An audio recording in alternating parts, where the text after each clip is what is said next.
A primeira parte da saga de Jason Voorhees já tá liberada aqui no canal e agora chegou a hora de continuarmos, pois chegou o momento de falarmos sobre o resumão Sexta-feira 13, parte 2. E é disso que a gente vai falar hoje. E aí, meus queridos, tudo bom com vocês? Se pessoal, esse é o vídeo de hoje. Hoje vamos continuar a saga Sexta-feira 13, a saga de Jason Voorhees, um dos maiores personagens e assassinos dos filmes slashers, quiçá o maior assassino desse tipo de filme. Mas sem mais enrolação, bora pro próximo filme! E agora chegamos no quarto filme da saga. Estamos no ano de 1984 com Sexta-feira 13, o capítulo final.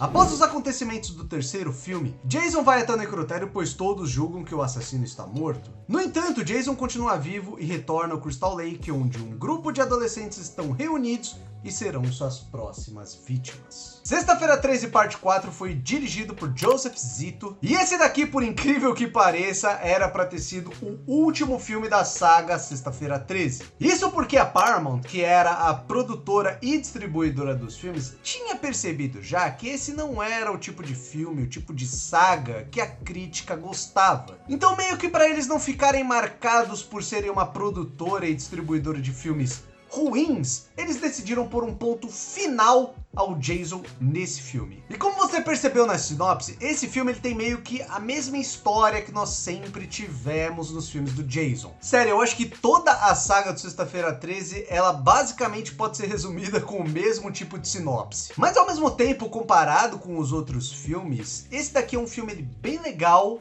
e que tem muita coisa boa nele. Porque aqui a gente teve alguns diferenciais. Porque o Jason, Sexta-feira 13, sempre foi uma saga que demorou muito para acertar o seu tom. Porque, ok, desde sempre meio que foi esse negócio de adolescentes no acampamento com o Jason indo matar eles, mas era meio diferente. Porque no primeiro filme ele puxava muito do giallo, então era essa coisa de assassinatos misteriosos começando a acontecer, e quem fez isso? Aí no segundo filme meio que não muda muito, fica meio que a mesma coisa, só que agora o assassino é o Jason. E no terceiro filme a coisa toma um pouco mais forma, mas mesmo assim o Jason ele ainda não é o Jason que a gente conhece. Ele é um Jason que fica mais na sombra, mais muquiado, pega a galera de surpresa e coisas do tipo. E agora no quarto filme a gente já tem o Jason que a gente conhece, um Jason mais raiz, aquele Jason brutal que surge do nada, mata o cara na maior brutalidade, que o meu amigo MSN que viu o filme comigo denominou ele como sendo o Jason Blitzkrieg. Então o Jason nesse filme ele tá virado do Jiraiya. Porque assim, cara, tem morte que você toma até susto de tão do nada que vem o bagulho. Eu acho que a morte que é mais desse jeito que eu me lembre é a morte do personagem do Crispin Glover, que é o ator que fez o pai do Marty McFly lá na saga do De Volta pro Futuro. Que assim, mano, você sabe que o cara vai morrer no filme, mas a morte vem do nada, velho.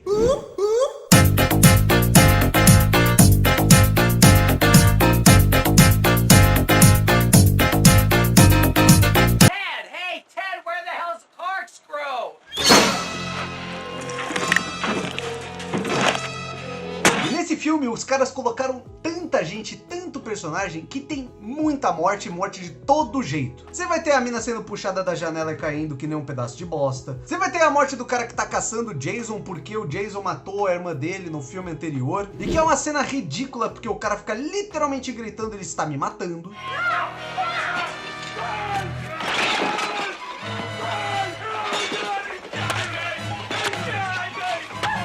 E tem uma morte bacana que ela acontece fora de cena, mas na hora tem um raio e você vê a morte pelas sombras. E aqui é óbvio que você também tem a morte de alguém transando. Porque quando o Jason vai pro necrotério, tem aqueles dois médicos, começa a se pegar e o Jason ele tem um olfato apurado para o sexo, para coisas lascivas, que até morto o cara levanta e mata os caras. Você tá fudido, meu parceiro, não brincou com a pessoa errada. Sem contar, é óbvio que você tem ali a morte também de uma mina que vai nadar pelada no lago. Aliás, eu nunca entendi isso. Por que que as pessoas vão nadar pelados no lago, sendo que é de noite, tá frio pra cacete? Então é isso, tem morte pra caramba, morte de todo jeito, mortes legais, mas e a história? Bom, aqui a gente tem esse grupo de adolescentes que eram vizinhos da Trish e do Tommy Jarvis. Que, aliás, o Tommy Jarvis é um personagem muito importante aqui nessa saga. E aí não tem muito o que discutir, é Jason matando o adolescente aqui, Jason matando o adolescente ali, a Trish, o Tommy Jarvis e o cara lá, que é irmão da mina que morreu, meio que caçando o Jason, descobrindo o que tá acontecendo. Mas é então que, obviamente, no final do filme, o Jason vai atrás desses dois personagens. E nessa perseguição final mega mirabolante, o Tommy Jarvis, ele descobre uma paradinha. Em meio aos arquivos ali do cara que é o irmão da mina que morreu no outro filme, ele descobre ali um pouco do passado do Jason, que ele era uma criança, ele tem essa mentalidade infantil. E com isso, esse personagem, que é um personagem muito bom, ele faz um disfarce de Jason. Ele vai, raspa a cabeça careca e finge que ele é o próprio Jason. É algo que se assemelha um pouco ao que acontece no final do segundo filme, com a mina se vestindo de mãe do Jason, só que aqui tem essa diferença, o menino se fantasiando de Jason. E aí o Tommy, personagem muito foda, ele bate na cabeça do Jason, que cai no chão perfurando o próprio crânio, e aí o Jason começa a ameaçar voltar, mas o Tommy Jarvis, ele encarna a Ellie do The Last of Us e mata o Jason na machetada. E ainda para encerrar, o filme termina com a Trish e o Tommy Jarvis no hospital, eles se abraçam, e aí você tem uma cena mega sugestiva, que é um take do Tommy Jarvis olhando para a câmera, a cena congela, dando a entender que o Tommy Jarvis pode virar um próximo Jason. O Sexta-feira Parte 4, ele é um filme bacana, ele é divertido, tem mortes boas, outras não tão memoráveis. E esse filme, assim como a grande maioria dos filmes da saga de Sexta-feira 13, ele sofreu muito com a censura. Então teve muita coisa cortada, a própria cena lá que eu falei do Crispin Glover morrendo, ela é rápida porque a edição teve que dar um jeito, então ela fica com aquele estilo muito cortado, mas mesmo assim mostra um pouco. E os efeitos são muito bons, até porque aqui a gente teve a volta de Tom Savini para fazer os efeitos especiais, que são muito bons, o sangue é muito bom, as mortes são incríveis e até tipo algumas coisas que são fantasiosas, são bonecos, são bem feitos aqui. Vide a cabeça animatrônica do Jason lá, quando tá recebendo macetada e tal.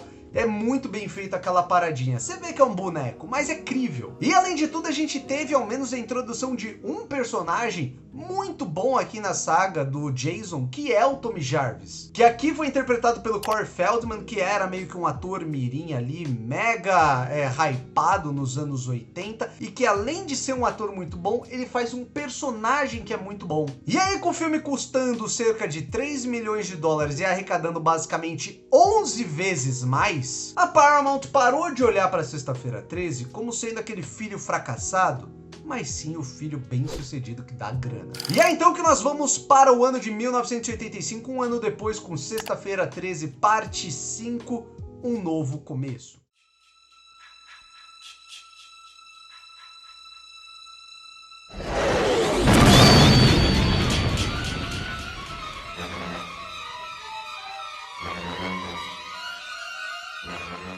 Anos após o quarto filme, Tommy Jarvis é internado numa clínica de reabilitação. No entanto, após um jovem morrer no local, a figura de Jason retorna e volta a matar mais pessoas. Sexta-feira 13, parte 5 foi dirigido pelo Danny Steeman. Eu acho que nesse filme eu vou acabar passando um pouco rápido, porque sendo bem sincero, eu acho esse filme aqui o pior de toda a saga. Mas na real, não é nem que eu acho ele o pior filme, porque como a gente vai ver aqui os outros filmes, a gente tem umas coisas bem bagaceiras e bem tenebrosas de ruim. Mas o problema desse filme é que ele fica, na verdade, numa categoria que pra mim é pior que quando um filme ele é ruim. Porque ao menos o filme ruim, muitas vezes você se lembra dele, você tem aquela cena que te incomodou, aquela cena que ficou na tua cabeça, e o filme bom nem se fala. O problema desse filme pra mim é que ele fica na categoria de filmes esquecíveis. Parece que esse filme ele é um filler, ele é um parênteses, ele é um alt-tab na saga do Jason. Porque, vamos ser sinceros, se você tira esse filme, ele basicamente não faz nenhuma falta em nada nessa saga. Porque esse filme ele é cheio de problemas, cheio de coisa ruim, cheio de coisa que também não fede nem cheira. Até as mortes aqui nesse filme, que pode ser uma coisa que acaba divertindo o espectador, mesmo num filme ruim do Jason, não consegue ser marcante aqui porque ela não consegue ser explorada por causa, novamente, da censura. E eu vou te falar que chance não faltou pra fazer morte legal nesse filme. Porque, meu Deus do céu, aqui você tem 400 mil personagens e nenhum morre de uma forma interessante. Ao menos não que eu me lembre. Porque pra mim a morte mais memorável que tem nesse filme é a do gordinho do chocolate. Porque, cara, você tem esse gordinho no começo do filme que ele oferece chocolate pra todo mundo, ele fica enchendo o saco de todo mundo oferecendo a porra do chocolate dele, até que ele enche tanto o saco de um maluco que o cara não quer o cacete do chocolate que ele mata este gordo. Morri!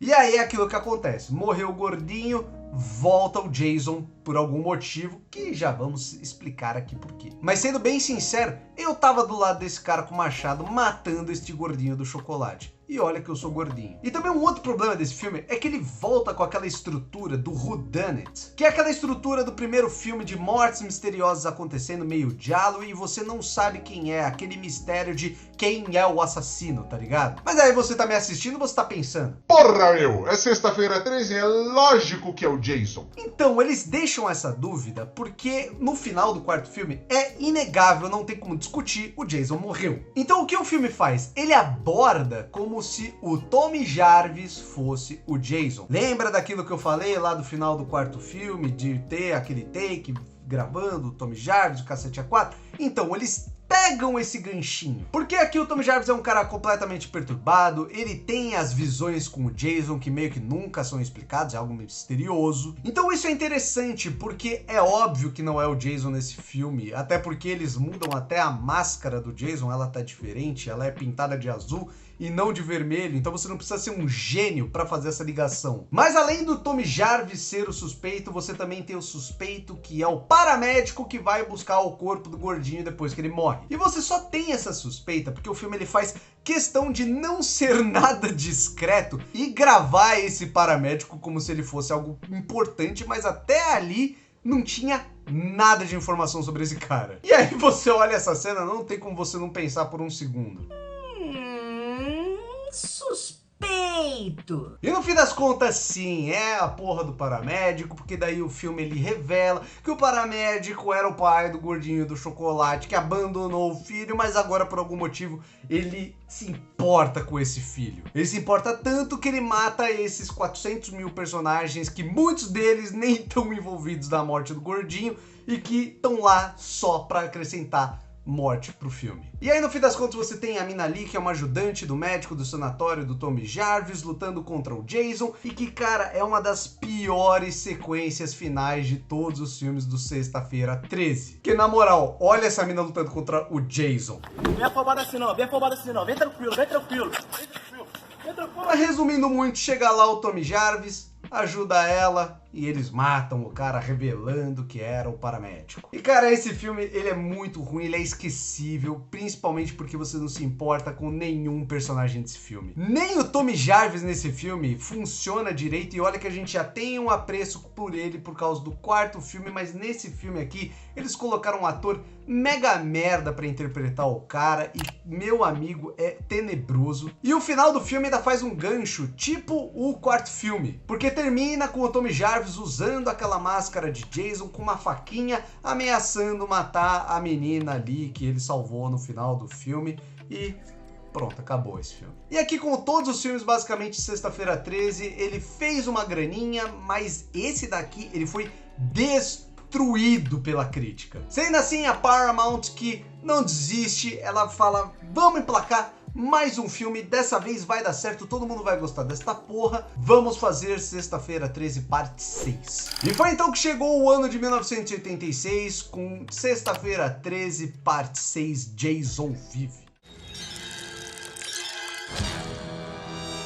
Depois do quinto filme, Tommy Jarvis continua achando que Jason está vivo. Sendo assim, ele se encaminha até o túmulo do assassino para colocar um fim nessa história de vez. Porém, ao fincar uma estaca no cadáver de Jason, um raio o acerta e traz Jason de volta à vida. E agora, vivo novamente, Jason passa a caçar Tommy Jarvis e todos aqueles que estiverem no Crystal Lake. Como eu disse, a Paramount veio tentar reviver a sua franquia depois desse quinto filme que foi tenebroso. Sendo assim, eles confiaram o sexto filme nas mãos de Tom McLoughlin. Tanto a direção quanto o roteiro deram carta branca pro cara fazer o filme que ele quisesse, do jeito que ele quisesse, desde que ele conseguisse trazer o Jason de volta à vida. E na moral, alguns podem discordar de mim, mas esse daqui, pra mim, é o melhor filme de toda a saga Sexta-feira 13. O que eu sempre falo que é a parte crucial de um filme é o roteiro. Porque, cara, não é replicando o que deu certo, refazendo basicamente o seu primeiro filme, só que agora com mais dinheiro,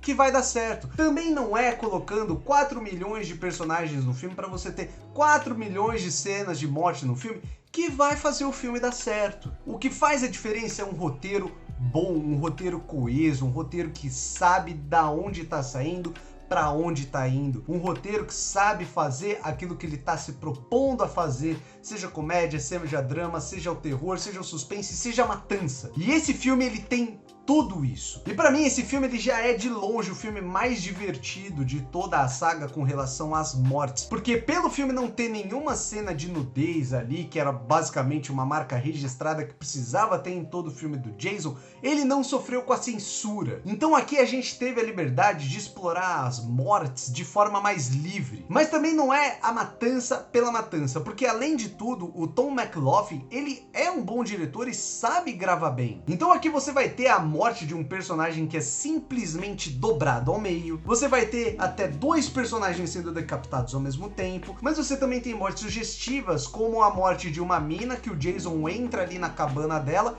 e a gente não vê o que acontece. Mas depois os personagens chegam até lá e você vê um banho de sangue, assim, tem sangue no teto, na parede, e você não entende como aquilo aconteceu, velho. Sério, chega a ser bizarro, mas é bom, é bem feito, é interessante. Mas como eu disse, também não são só as mortes bem feitas que fazem o filme ser bom, porque além de tudo aqui o diretor ele abraçou a trecheira, ele transformou o Sexta-feira 13 num filme trash. Isso deixa o filme mais divertido, mais pipocão, mais família, até queira ou não. E você já vê isso logo na premissa do filme, com isso do Jason ser ressuscitado a lá um Frankenstein, e que casa bem com todo o filme, mesmo você achando isso um absurdo. E com isso da trecheira, você também tem um tom muito forte de comédia dentro do filme. Você vai ter desde a cena ali do Tommy Jarvis se escondendo enquanto a namoradinha dele dirige, e ele com a cara na precheca da mina. Você vai ter também as criancinhas nihilistas lá, que estão discutindo se elas vão morrer ou não, e se morrer é uma coisa boa ou não. Você também tem uma comédia que ela é muito bem feita na edição. Você tem até uma cena lá que é muito famosa, que é o coveiro perguntando: pô, vocês acham que eu sou idiota? E a cena simplesmente corta com as criancinhas gritando: sim! You think I'm a